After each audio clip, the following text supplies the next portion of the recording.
We've got a great little child's rocker in the shop that needs just a little bit of work. And as I looked at it, it's actually a beautiful rocking chair with the holes in the plywood. This is original. There is a maker's mark on the back of it, and I can't really make it out, but I do see a date of May 2nd, 1872. So now whether that's the patent date of the chair or not, I'm not sure. But this is clearly an antique based on how it's been manufactured, as well as the seat that's here.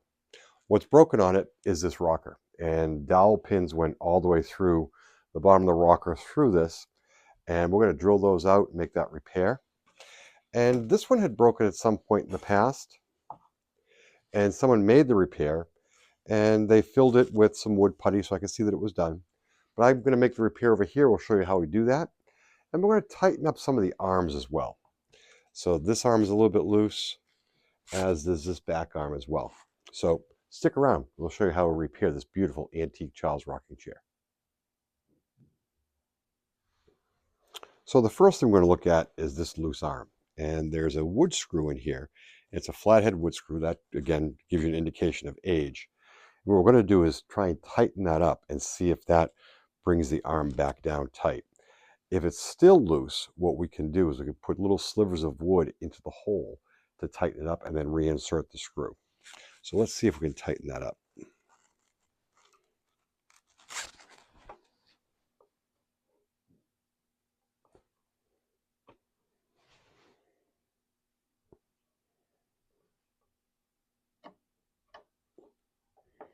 Be careful not to actually strip the slots on the screw. And that did it. So we're going to call that part of that repair complete. That was an easy fix. I hope they're all just as easy. So now this arm is loose too. You can actually see a gap right here. And as I kind of peek down in between the arm and the leg of the chair, I can see that there's actually a wood screw in there, which makes sense because right here we have a wooden plug. It looks as though that wooden plug's been popped off in the past because there's some chips out of it. So we're going to do the exact same thing. We're going to pop that plug off, see if we can tighten that screw, and see if it brings it back together again. So as I had said, it looked as though this had been repaired before. And when the person repaired it, they glued the plug in. And so when I try and pop that plug off, it's starting to split. And I don't want that to happen because I want to maintain the integrity of this plug. Hopefully when they made the repair and they glued that plug back in, they used hide glue. Because then what I can do is I put some vinegar in a syringe and that will soften the hide glue. So looks like it's absorbing in there a little bit. Because this is oak, we want to minimize how long that vinegar sits because the tannins in the oak can be negatively impacted by the acid in the vinegar. So I've got a very fine screwdriver here. I'm trying to just get in there and pop this up a little bit. And the plug is actually breaking. So as that breaks, we can repair it, but that's not ideally what we would have happen. So I'm going to save that piece that just came off.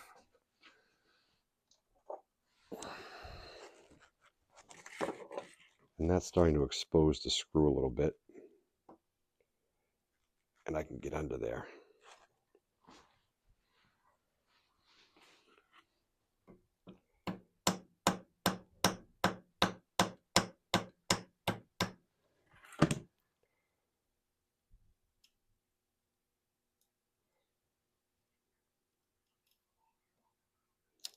Yeah, they used a PVA glue and it's completely breaking this apart, which is not the ideal situation.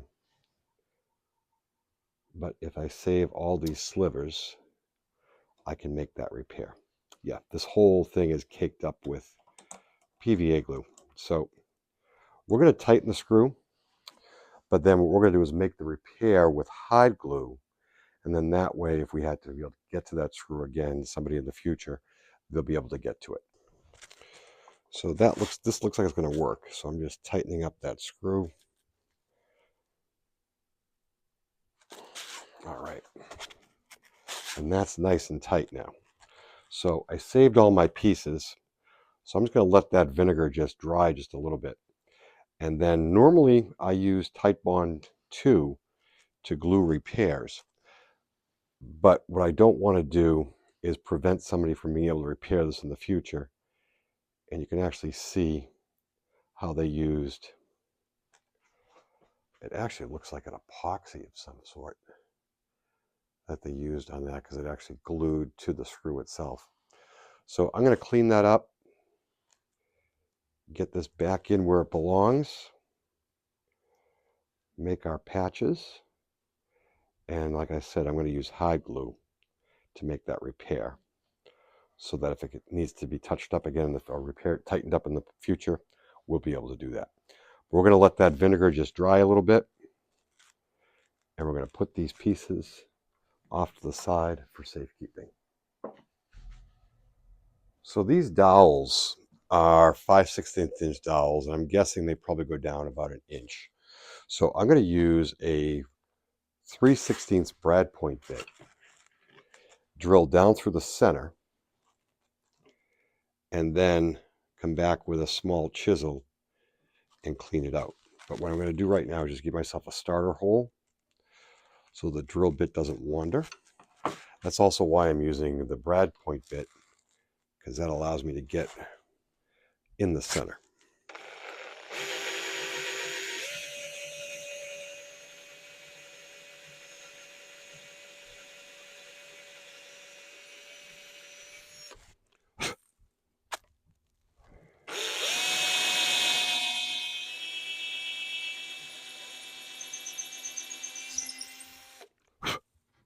So these were most likely either maple or birch dowels. So as I'm drilling, I'm watching the sawdust, and when I see a change in color of the sawdust from the light maple color to the oak, I'll know that I've reached the bottom of the hole. And actually, I hit the bottom of the hole because that went straight down through. So that's going straight through. So I'm going to do the same thing in the back here. Then we're going to come back with a chisel and clean that up just a little bit. So now I've drilled my 2 holes. Fascinating that these holes are really deep. They go down probably a good 2¼ inches. I'm not sure I'm going to go that far with the dowel. My guess is that if these were ever repaired at any point in the past, that someone may have drilled out the dowels that were there and then drilled extremely deep holes, which is really not necessary. But I've got a rounded chisel here that I'm going to use that allows me to get right to the edges. And that just breaks that away. And I'll do that all the way around this entire hole.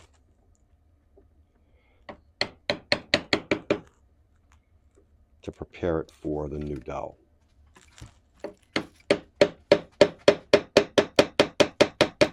The objective here is to maintain the integrity of the original hole and not make it any bigger than it needs to be, but then also clean out all the old pieces so you can get the new one in. So I'm going to keep working on this, and then we'll focus on the rocker.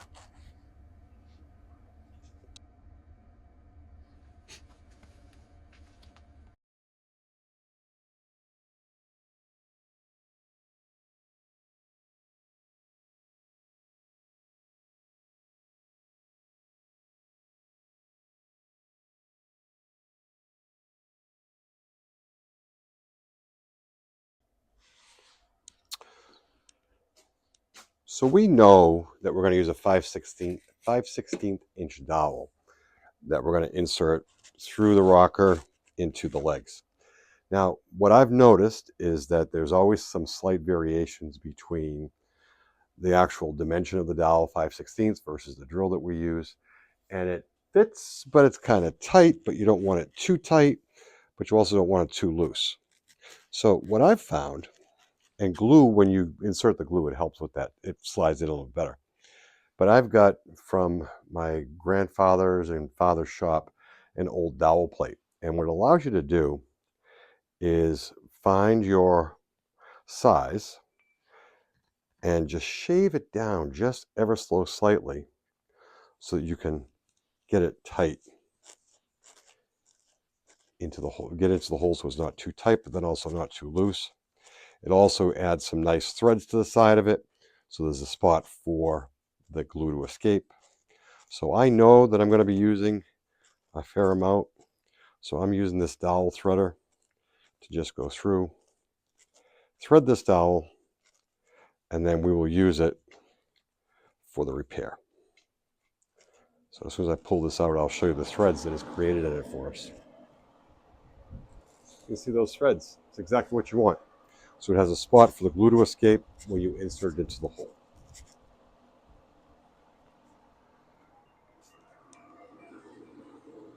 So what I'm going to do is I'm going to use hide glue when I re-glue this dowel into the leg. And because it gets a little chilly here in the shop, I soak my bottle of hide glue in warm water, and that reduces the viscosity so it flows a little bit better. But I'm going to fill up this hole with hide glue and fill up this hole.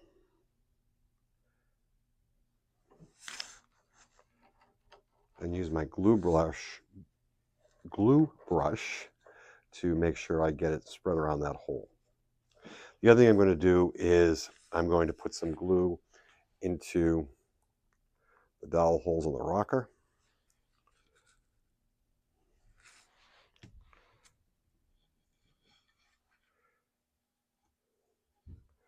And then I'll also put it on the dowels themselves.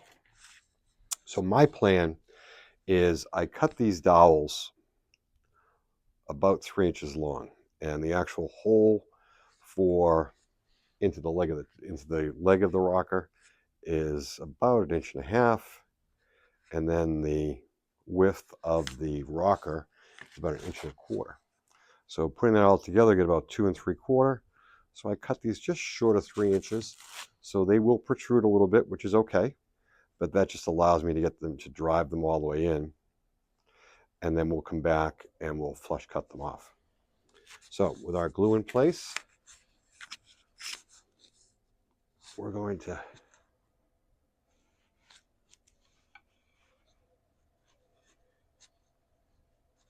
drive these through.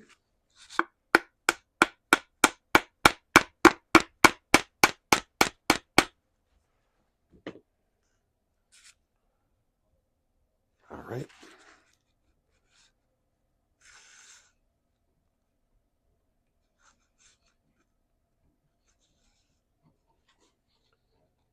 Our holes will line up.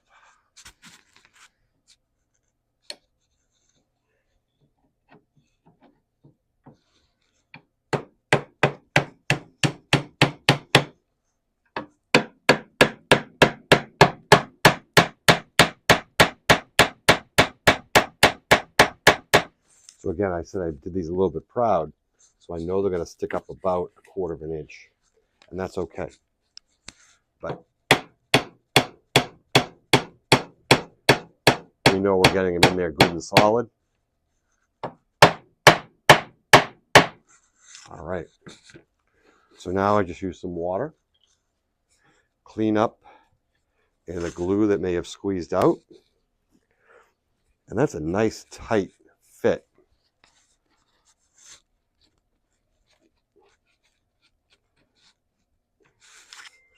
into the rocker. So we're going to let this sit overnight. Off camera, I glued in the broken dowel plug with hide glue. I'm now going through with a chisel and just flushing up that repair so that I can then touch up the finish on the arm of the rocker.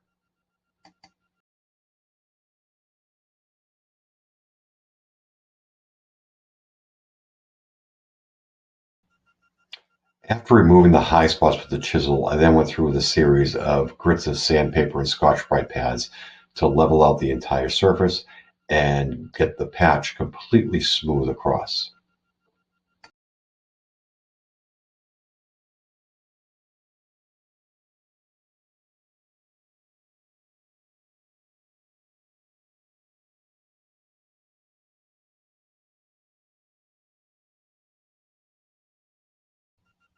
There were a few divots in the arm of the chair even after regluing and sanding it off. So what I'm using here is a Mohawk wax stick that I'm melting into the divots that are there in the arm. And I'm using a soldering iron that is dedicated just to the wax sticks. So I'm going to go through, melt the wax in, and then come back with a razor knife to actually smooth it out so that we can actually get any bumps or divots or crevices in the patch completely flush with the rest of the arm of the chair.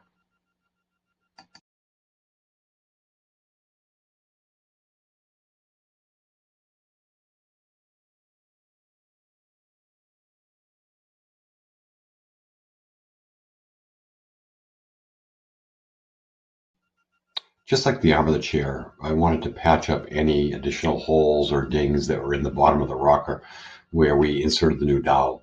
Now, it won't be seen, but it's still the right thing to do to be able to fill those gaps that are there. And again, I'm using the Mohawk wax stick with the soldering iron and just going through, gently dripping it in, and then again using the razor knife to level it all off.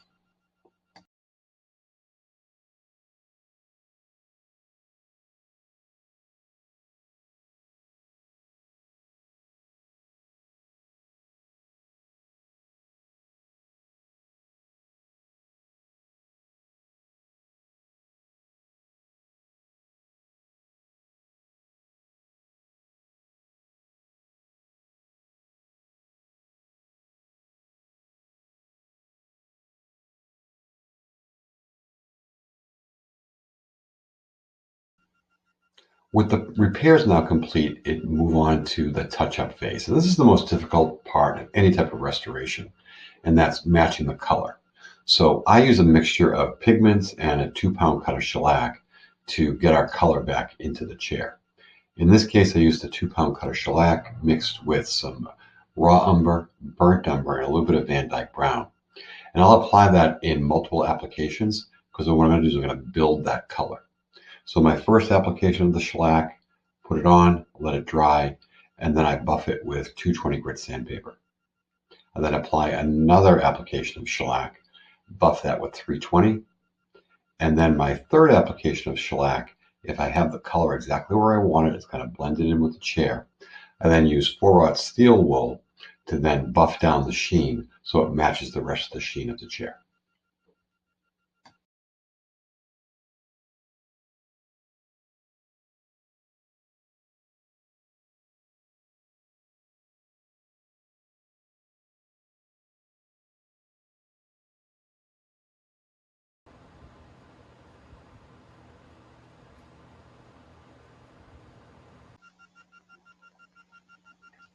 With the repairs and touch-ups complete, the only thing left to do is to give the chair a complete wipe down, make sure I cleaned up all my glue drips, and then give it a nice coat of wax. It's now time to bring it back to the customer so another generation can enjoy rocking in this beautiful antique children's rocking chair. Thank you for watching this video. If you have any questions or comments of any of the process or methods that I used to make the repairs, please comment below. And if you're not already subscribed, please consider subscribing to A.G. Johnson & Son Furniture Restoration.